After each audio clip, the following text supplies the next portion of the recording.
My journey with English, 6 months that changed me.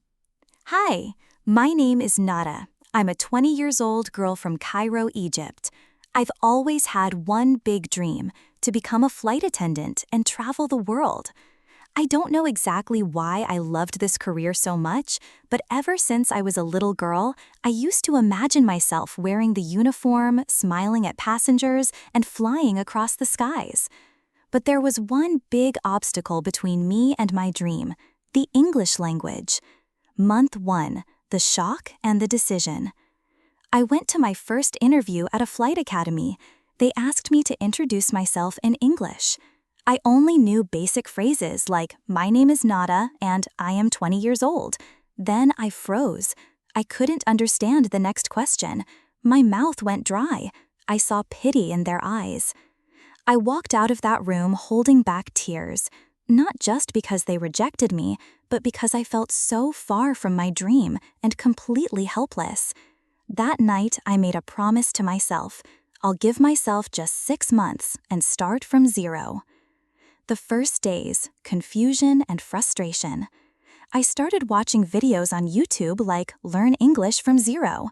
In the first week, I was completely lost. I didn't understand the grammar, confused the letters, and my pronunciation was funny. I used to say chicken instead of kitchen and sheet instead of seat. Sometimes I laughed at myself, and other times I cried quietly. Every day I sat down for at least 1 hour. I wrote down new words on paper and stuck them all around my room, on the mirror, fridge, even my bedroom door. My mom said, "Don't push yourself too hard. Take it easy." But I knew that easy would never change anything. Month 2, breaking the fear. I decided to step out of my comfort zone. I joined a Facebook group called English Conversation Practice and started participating.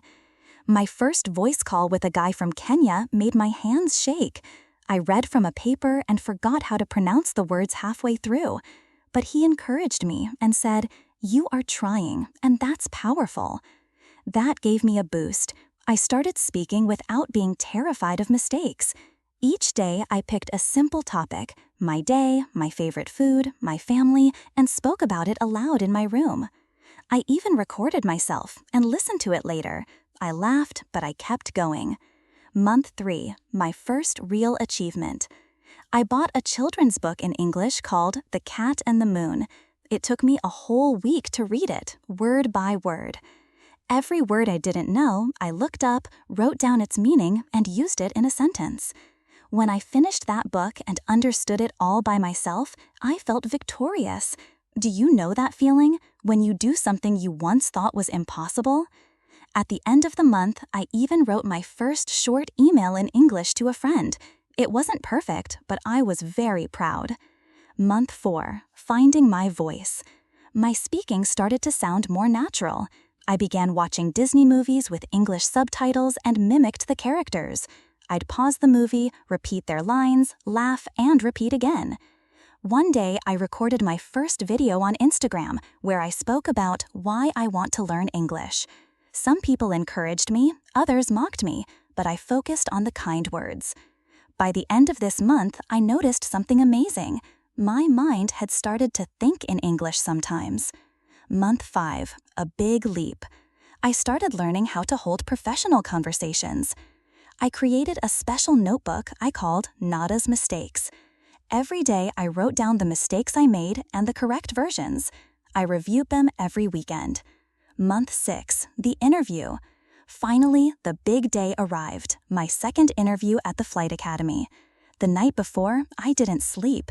I practiced common questions, rehearsed in front of the mirror, and spoke to myself in English for hours. This time, I walked in with confidence. I introduced myself clearly, answered all the questions, even the tricky ones, and smiled through it all. At the end, one of the interviewers smiled and said, "Impressive progress, Nada." I walked out crying, this time from joy. A few days later, I got the email, "You're accepted." The ending, what I learned. I'm Nada. I didn't study abroad, I didn't grow up in a bilingual home, and I had no fancy tools. But I had one thing: daily determination. 6 months were enough to change my level and my life. If you're reading this and feel that English is too hard, just remember, I was exactly where you are, and if I could do it, you can too.